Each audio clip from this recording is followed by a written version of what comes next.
আপনারা জানেন জীবনে আমি কোনো অন্যায়কে কোনোদিন প্রশ্রয় দিই সেই একটা গুরুত্বপূর্ণ বিষয়, কারণ আমরা জানি আমাদের এই রাজ্যে মহিলাদের কোনো নিরাপত্তা নেই। কিন্তু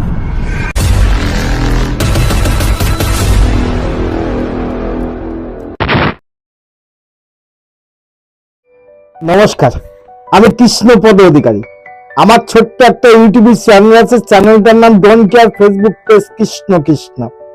আজকে আপনাদের সঙ্গে যে বিষয় নিয়ে কথা বলতে এসেছি অবশ্যই একটা গুরুত্বপূর্ণ বিষয়, কারণ আমরা জানি আমাদের এই রাজ্যে মহিলাদের কোনো নিরাপত্তা নেই।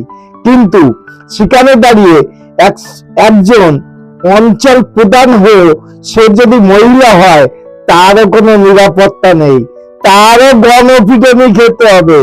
কেমন জায়গায় আমরা আছি ভেবে দেখুন। কারণ একটা প্রধানের নিম্নতম সম্মানটুকু এই রাজ্যে জোটে না। যদি বলেন আপনি এই কথাটা কিভাবে বলছেন, কোন চোখে বলছেন, দেখাবো, সঙ্গে থাকেন ভিডিওটা।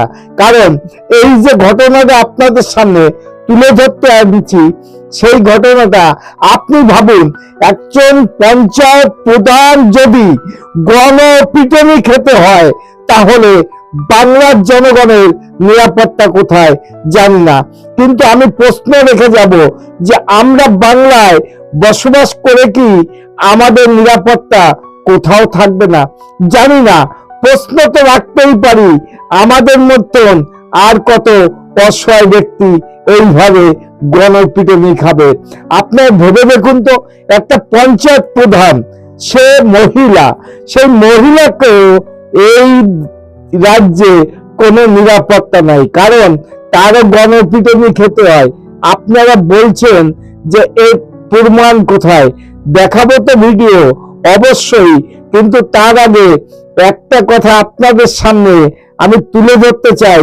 আমাদের নিরাপত্তা আমাদেরই খুঁজতে হবে, কারণ এখন থেকে যদি আমরা না খুঁজি, না দেখি, তাহলে হয়তোবা আমাদের নিরাপত্তার কোনোভাবে থাকবে না। কারণ দেখেছি এই রাজ্যে যে পুলিশ সেখানেও গণপিটুনি খায়, একজন পঞ্চায়েত প্রধান। ভেবে দেখেন, একটা জনপ্রতিনিধি, তারও কোনো নিরাপত্তা এই রাজ্যে নেই। আপনি বলছেন কোন সূত্রে বলছেন? চলেন দেখা যাক ভিডিওটা।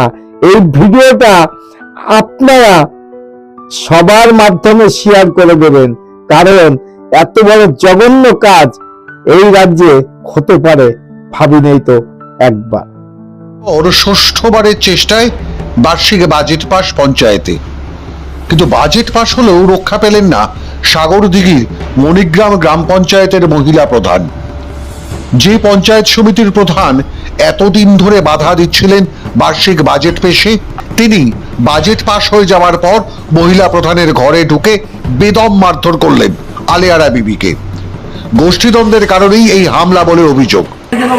আমার বাজেট ছিল, বাজেট পাস ছিল মণিগ্রাম অঞ্চল, বাজেট পাস ছিল,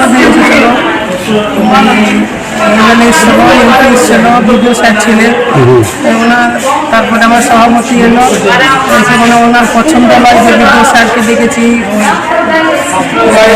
এমপি স্যার ছিলেন, এমএলএ ছিলেন, ওর জন্য আমার পছন্দ নয়, দিয়ে ঝগড়া ঝামেলা ওখানে লাগিয়ে দেয়। মশিউর রহমান সভাপতি, পঞ্চায়েত সমিতির সভাপতি, দিয়ে তারপর আমাকে ঘরে ঢুকে আমি ব্যাগ আনতে যাই, পালিয়ে আসবো বলে, দিয়ে পাড়ার আগে আমাকে ঘরের বেশি ঢুকে ধাক্কা দিয়ে ফেলে দিল। ধাক্কা দিয়ে ফেলে দেওয়ার পরে আমাকে পাম করে একটা চট, তারপর আমাকে গায়ে হাত দিয়ে, টেবিলের পরে গায়ে হাত দিয়ে মারধর করেছে। অভিযোগ সাগরদিঘি পঞ্চায়েত সমিতির প্রধান মশিউর রহমানের বিরুদ্ধে। দলীয় নেত্রীকে মারার আসরে মশিউরের সঙ্গে ছিলেন তার ডান হাত, এই পঞ্চায়েতেরই প্রাক্তন সদস্য উত্তম ঘোষ। এই মশিউর রহমান উত্তম ঘোষ যেমন তৃণমূল কংগ্রেসের, আর যিনি মার খেয়েছেন সে আলেয়ারা বিবিও তৃণমূল কংগ্রেসেরই, দুজনেই তৃণমূল। যদিও মশিউর যাবতীয় অভিযোগ অস্বীকার করেছেন। এটা পুরোপুরি ভিত্তিহীন। এই ভিত্তিহীনের বিরুদ্ধে প্রশাসন ব্যবস্থা নিক, কারণ এখানে পুলিশ প্রশাসন থেকে শুরু করে বিডিও সাহেব, এমপি এমএলএ থাকা সত্ত্বেও আমার নামে কিভাবে ষড়যন্ত্র চালাচ্ছে সারাপলক্ষে এটা খুব দুঃখনীয়, এটার নিন্দা জানাচ্ছি এবং প্রশাসনকে অনুরোধ করছি যে এটার ন্যায্য এবং এর তথ্য জোগাড় করে প্রধানের বিরুদ্ধে আমার নামে যে অভিযোগ তোলার চেষ্টা করছে তার বিরুদ্ধে যা যা আইনের ব্যবস্থা নেওয়ার সেটা।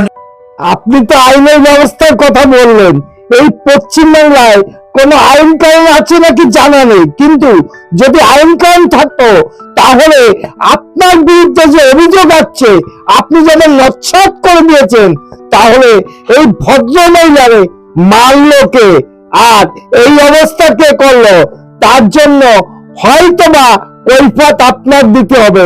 জানি না, এই সমস্ত ভুংবাং কথা বলে কোন সমাজ ব্যবস্থার কাছে ভালো সাজা যায় না। ভালো সাজতে গেলে ভালো কাজ করা লাগে, এইগুলো বন্ধ করুন। তা না হলে পাবলিক যখন আপনাদের বিরুদ্ধে চলে যাবে তখন কি হাল হবে আপনাদের, বুঝতে পারছেন তো? এই অন্যায় অত্যাচার এই বাংলায় বন্ধ হোক। নমস্কার, আমার চ্যানেল নাম don't care, Facebook page Krishna Krishna. যদি ভিডিওটা ভালো লাগে লাইক শেয়ার কমেন্ট করবেন। আগামী দিন নতুন কোনো ভিডিও আনার জন্য একটু আশীর্বাদ করেন। নমস্কার। Madam, when sorry.